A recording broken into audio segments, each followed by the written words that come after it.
Hi guys, my name's Seb Tudor. I'm the man on the Silver Mountain and welcome back. Today I wanted to talk about something that gets brought up to me a lot, and that thing is debt.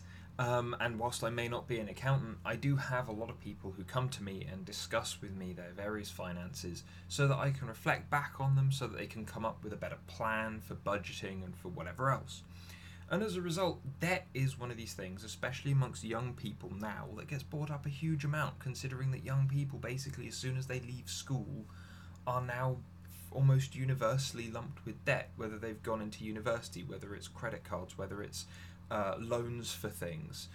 For the most part, people that are um, jumping out into the world, unless they are still living with parents and earning reasonably without much in the way of expenditure for things like cars or for things like education, then ultimately debt hits all of those people. And so as a result, here I am wanting to discuss this. And one of the questions that usually comes up is, in the small scheme of things, can you, or in the scheme of things generally, can you have too little debt? Now, obviously, debt can be useful because obviously repaying on loans and things like that, or paying back your for use of a credit card and stuff like that, build your credit score, which means that potentially then you get lent more money for things that you might need in the future, and it's in good standing and all that kind of thing. There is that kind of useful element to it, but the other thing that springs up is that otherwise, no, there's the debt is usually just a bad thing for each individual case, for each individual personal family. And that's where there's a big conflict between the big picture and the little picture that people don't recognize. And for example, in the during the Bill Clinton era, where America was having substantial economic growth, and which led to budget surpluses and things like that. They managed to drop 10 points off their national debt, but then it was realised and raised that you can have too little debt on a big picture scale, because in terms of the banks run off debt. So all of that money that you might take out of an ATM is money that someone else has put in there. And as a result, because that money has been put in there by someone else, well, where did it probably come from? Well, it probably came from someone paying off debt. That's where the large amount comes from that sits there. So obviously, if national debt lowers by such a significant amount, then that means that there won't necessarily be enough currency or enough money or enough numbers floating around in the banks themselves to then provide for others. And as a result, when you have issues with the banks, as we've seen fairly recently, you have huge issues with the rates around lending or anything like that, where things start to collapse and break down and all that kind of thing. The whole recession thing was based around these kind of issues. And so this is where I then want to just have a look at how countries, especially the Western countries that I'm living in, that you're probably living in, judging from who's watching these videos, what's the reality of debt, especially for young people, within these countries, within these environments. And the biggest issue is that austerity and all these things, just cutting as much expenditure as possible, and trying to hold on to as much money as possible, that destroys people's lives. It genuinely damages things in some ways completely irreparably. And as a result, because of that damage and the individuals in charge not really having to care because they have earned so much or because they come from a wealthy background already, it leads to a dismissal of concerns around debt. And now this is where arguably they've been quite cunning, I feel. They've cut national spending and all the rest of it to cut that part of the debt, but the thing is, then you still need the money cycling through the bank. So you need someone somewhere who's going to be in debt, probably in quite substantial debt that they're going to have to pay off for quite some time to sustain that money continually flowing in, so that then it can get recycled out. And this is where things like student debt comes in. Huge debts that have been being forced on young people from as soon as they are adults. You know, instantaneously giving them a disadvantage on working through the rest. Think about how long it takes for those student loans to get paid back. How long it takes for them to recoup all of that money, especially considering now that individuals like the Conservative government are saying that they will prosecute people who don't pay back their student loans. You know, it's making sure that you've dumped the longest, the collective that have the longest lifespan still to go, with the largest amount of debt that they are going to take the longest amount of time to pay back. And you've got a huge swathe of the population that's having to pay those, you know, after initiatives from the Tony Blair Labour government and so on and so forth, where they were saying that they wanted to have 50% of all school leavers going into university and stuff like that. The reason why was because they wanted the tuition fees to come from that percentage of people to continually cycle that debt. And now, what are the options for a lot of people? Well, at the moment, the options really aren't there. You know, you've got a lot of people who are stuck and they can't ditch the debt. They can't try and avoid it or try and pay it off because there aren't the jobs around, or because the climbing the ladder is particularly difficult.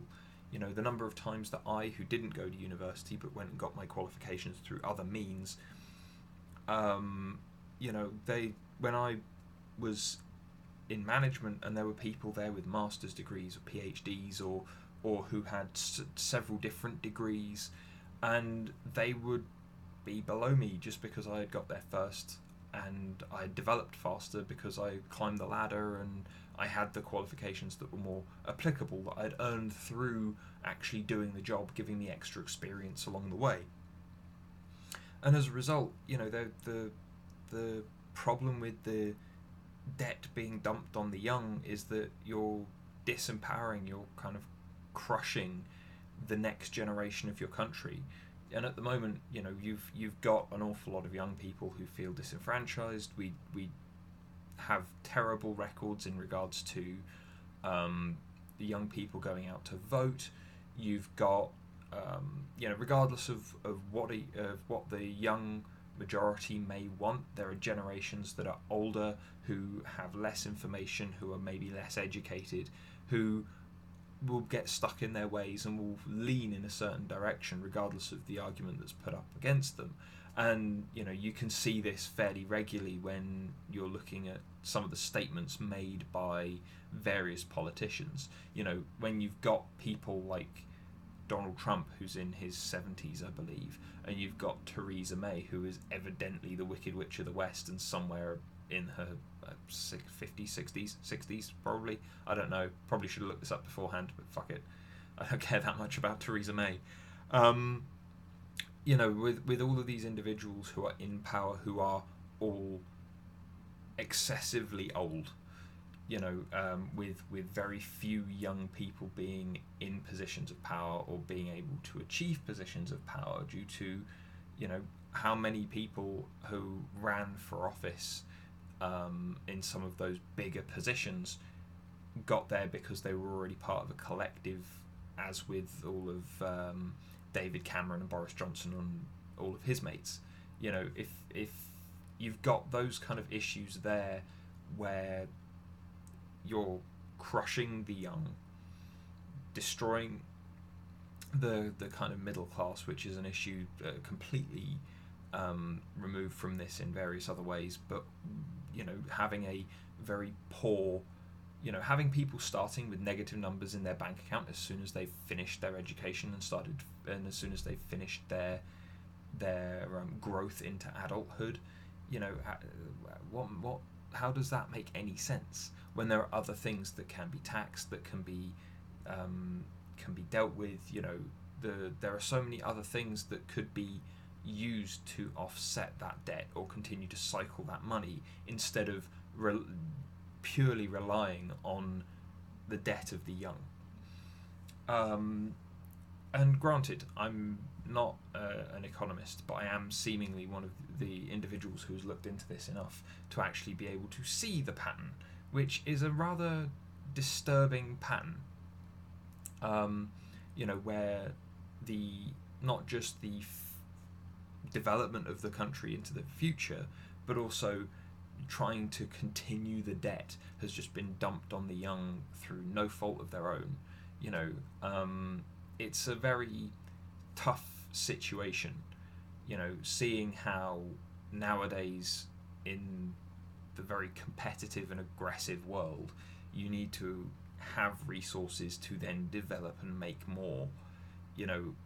The crushing of the youth and the removal of any kind of power or agency or authority purely because as soon as they come out of university, as soon as they come out of college, as soon as they leave school, they are having to either, if they want to make money or make more of themselves, but they don't have a rich background that they can draw on, then they're going to need loans, they're going to need credit cards, they're going to need things like that. But then, if they're going in and getting highly qualified and all the rest of it, then they're not going to be able to branch out immediately because there are only so many jobs in very specific fields that they can reach out for.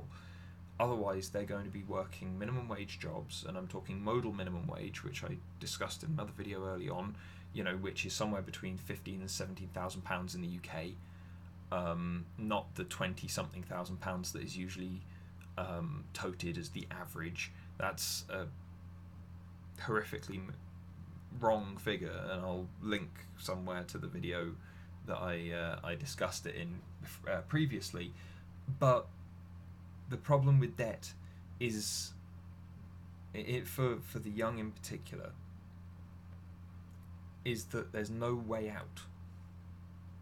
As said, there are people who are still paying off student debts in the States that they have had their entire adult lives.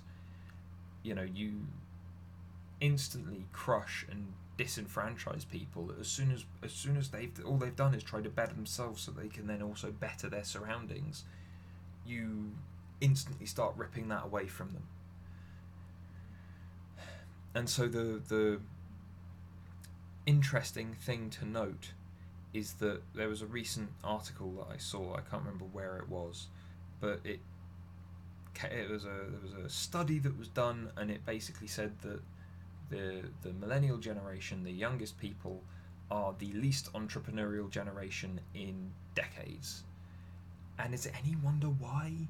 When all of these people who have bettered themselves and developed themselves so that they could potentially go out, be entrepreneurial, do more, enrich their countries and society as a whole, all of those people, as soon as they want to go and do those things, get lumped with all this debt. They get stuck with it and they can't do anything about it apart from jump on the treadmill, become a wage slave just to try and pay it off, especially now that those people are being threatened with things like prosecution. It's a troubling and distressing situation, but at the same time, what would I suggest for an alternative?